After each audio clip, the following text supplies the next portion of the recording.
Our city council sessions are exciting and fun to watch, very much respectful, and the individuals kind of all have a similar thought process. We all have or we have a pretty common party city council right now.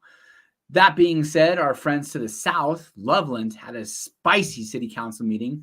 At the end of the year, they talk about pay raises for some pretty important city managers, city attorneys, things of that nature. Well, in Loveland, there was a few council members that wanted to boot the city attorney and city manager, and if not that, then give a decrease of pay of 7%. And it was just a super interesting article to read. And I started watching the council meeting, and it was a 7-hour long council meeting for Loveland. And I was like, so I skipped ahead to like the third hour when they started talking about HR. And man, it was usually these HR kind of like the specific meetings are kind of had in an executive session, private, behind closed doors. The attorney and city manager asked to be held in public. But all that being said, man, that kind of sheds some light into why maybe Centerra South and the McQuinnies, all of a sudden when the new city council members got voted in and brought in, that it kind of got the rug pulled underneath them, felt like there was some things that weren't going on that was for the best interest of Loveland. But hey, this is City of Fort Collins. This is live in Fort Collins. We come to you live every Thursday night at 5:30. We talk to you about things that are happened, and city council review, all that good stuff. Really a quick 15-minute rundown of all things Fort Collins and Northern Colorado. But Centerra South is a big deal for Loveland. The Fortune 1000 company was slated to go in there. A Whole Foods grocery in that area is not necessarily super convenient. So it is a big project. So we will definitely keep our eyes on that. I believe December 18th is when they go in front of a hearing, the McQuinnies and the city of Loveland. So we'll definitely be pretty big implications for the city of Loveland. But things that have happened in Fort Collins over the last week is, let's see here, a private trail was purchased by Fort Collins, it was basically a 14,000 feet mountain that we climb. You'd have to traverse. Mountain Democrat would be traversed through a private land. It is no longer private. It was I think a 0.3 mile section. And so that has been purchased and turned into public land.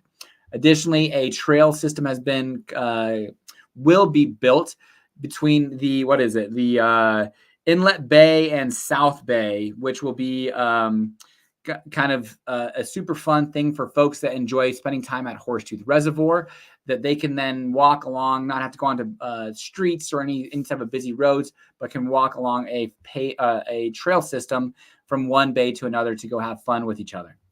Lamar County is not going to decrease its mill levy. It had suggested that they were going to temporarily decrease the mill levy to help people's property taxes, but because the Senate bill that is going to give a standard deduction of $50,000 to homeowners, as well as reduce the assessment rate to 6.7%, felt like there was enough of a reduction, and to keep sufficient funds coming into Lamar County, they are not going to do a temporary mill levy decrease. But you should see a relatively decent decrease from what you were expecting, at least this year. I did some calculations on a property that we have going live and listing, and the 2022 taxes versus 2023 taxes at the new property value rate was a very minimal increase. So whether it's a year or 2 years, however they're going to do this, at least currently for the next year, you're going to see a dollar for dollar pretty minimal increase because of that bill that was passed. There was an article that came out, and I'm always kind of bearish because the article suggested that Polis and parts of Colorado transportation officials are bullish on the rail system, a rail train from the mountains along the Front Range over the next 10 to 15 years. We're talking billions with a B dollar project. But if it does happen to take place, it could potentially be a huge economic driver, connecting areas relatively quickly using current rail systems. But they're expecting it to be done in the next 10 to 15 years. If that actually happens, That would be wild. I think it would be pretty amazing to be able to take a train from Fort Collins to, say, Denver, or let's say Vail, and in a relatively quick, no traffic. I mean, it would definitely be a huge economic driver if we didn't go bankrupt in the time being. Now, we actually had on our podcast, Chris and I have a podcast, Fort Collins Fellas, go check it out. But we had a conversation with the city manager, and he was talking about the Japanese high-speed train system that almost bankrupted the country. And it was something that was kind of like, oh my goodness. And then he suggested that there's no public transportation system that is in the black except for New York. But even New York is going to have to do, billions of dollars of renovations, upgrades, tunnel systems. So it's more of an amenity that the city takes on as a liability. And so long as it doesn't bankrupt Colorado, and it could maybe make a huge headway, again, Colorado being on the forefront of innovation. But again, billions of dollars, somebody's got to pay for it. I'm sure there'll be lots of bonds issued. We are actually, a city of Fort Collins, at least, is still a AAA rated Moody's investment. So when we issue bonds, it's a pretty safe bet that they're going to be paid back according to Moody's, at least. This is one thing I'm doing a video that's interesting. One of my pre-recorded videos. It's going to talk about maybe some areas within Fort Collins quadrants or sections of areas that might see the best appreciation over the next 5, 10, 15 years. And one of the areas northwest Fort Collins, kind of things to take into consideration, is a 200 to 300 bed permanent homeless shelter 24/7 that is being proposed and going to be built off of Hickory Street off of North College Avenue. Definitely need to take care of our homeless people in need, our underserved community. But the people in the area of Hickory are definitely concerned with that being built there. And they raised those concerns, suggesting that, hey, the parks, people breaking windows, breaking into cars, all that kind of stuff could be exacerbated if this 200 to 300 bed shelter is being built.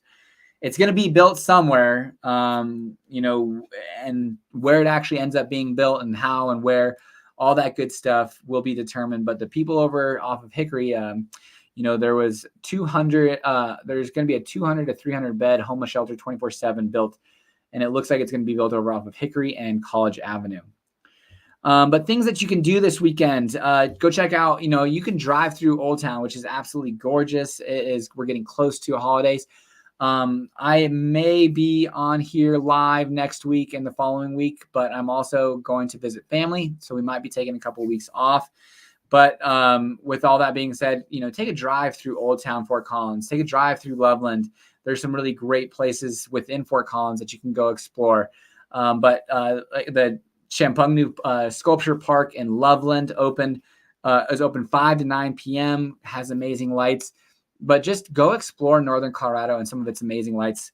Let's see here. Additionally, there is going to be a Christmas lights walk at Two Trees Farm, 1108 North LeMay Avenue. It is free, 6 to 8 p.m. on December 21st.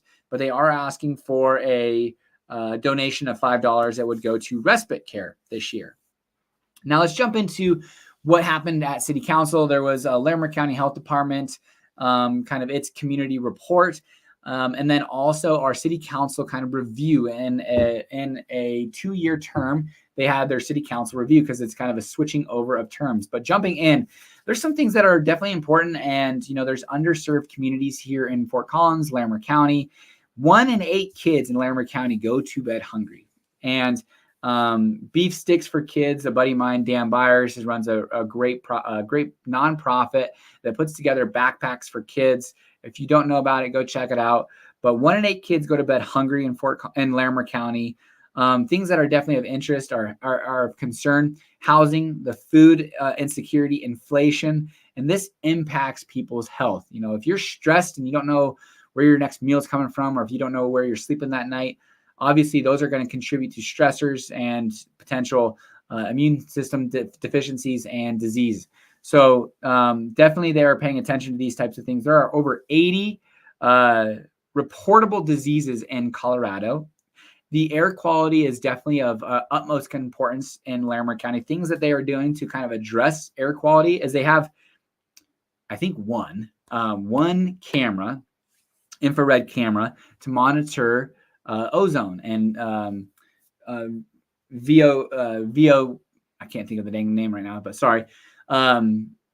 Ozones that are let out into the atmosphere, and they are able to have an infrared camera to see leaks and areas of concern. So cabinet factories, oil wells, gas stations, all that kind of stuff to see, hey, where can we limit exposure and release of these gases and ozone.